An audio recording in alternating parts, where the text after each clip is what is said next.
আস্ত খাসি না পেয়ে চটে যান বরকনের পরিবারের মধ্যে শুরু হয় বচসা। এক পর্যায়ে কনেপক্ষ বিয়ে ভেঙে দেয়। ঘটনাটি ব্রাহ্মণবাড়িয়ার আখাউড়ার তোলাতলা গ্রামের। কসবার নিয়ামতপুর গ্রামের ছেলে জুনায়েদ মিয়া জাপান থেকে দেশে এসেছেন বিয়ে করবেন বলে। তার বিয়ে ঠিক হয় আখাউড়ার তোলাতলা গ্রামের এক তরুণীর সঙ্গে। বিয়ের দিন নির্ধারিত হয় 17 আগস্ট। সেদিন বিয়ের আনুষ্ঠানিকতা উপলক্ষে কনের বাড়িতে যায় বরপক্ষ। প্রথমে বরকে স্বাগত জানানো হয় ফুল দিয়ে। অসন্তোষের শুরু সেখানেই। ফুল পছন্দ হয়নি বরের।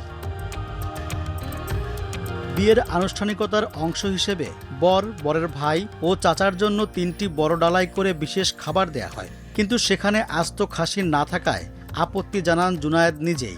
এ নিয়ে কনেপক্ষের সঙ্গে তার কথা কাটাকাটি হয়। এক পর্যায়ে উপহার সামগ্রী, স্বর্ণালঙ্কার সহ বরপক্ষকে ফিরে যেতে বলে কনেপক্ষ।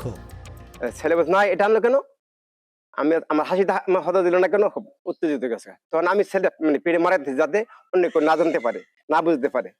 হ্যাঁ, না যদি এটা আমাকে খাইতে হয় তাহলে আমি কোনোদিন বিয়ে করে যাব আর কোনোদিন এ বাড়িতে আসবো না এবং আমার বউ আসবে না। আমি বলছি, ভাই আপনি নতুন জামাই? হ্যাঁ, আপনি আমার, আমি আপনার দাদা লাগি। আবার সম্পর্ক আমার 2টা, আমার বিয়েতে হইলেছে। আপনি আবার আমার শালির জামাই 2টা। হ্যাঁ, আমি খুব খুশি বলতেছি কি না যদি হয় তাহলে আমি আর আসবো না। তখন চিন্তা করলাম যে থাক, এবার আমি হয়তো ফিরে দিছি। দেশে যেহেতু ফিরেছেন বিয়ের জন্য, তাই বিয়ে না করে জাপান ফিরবেন না জুনায়েদ। তাই পরের দিনই আবার নতুন করে বিয়ের আয়োজন করা হয়। এবারের কনে আখাউড়া উপজেলার নূরপুর গ্রামের এক তরুণী। 18 আগস্ট রাত 11টার দিকে কনের মামার বাড়ি নিয়ামতপুর গ্রামে বিয়ে সম্পন্ন হয়। বরের ছোট ভাই পারভেজ রানা জানিয়েছেন, কনেপক্ষই তাদের পরিবারের সঙ্গে যোগাযোগ করেছে। উভয় পক্ষের আলোচনায় বিয়ের আনুষ্ঠানিকতা সম্পন্ন হয়েছে।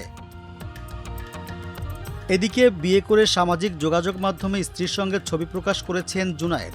এছাড়া একটি ভিডিওতে দেখা গেছে বরের জন্য নতুন কনেপক্ষ থেকে দেয়া খাবারের আস্ত খাসি রাখা হয়েছিল।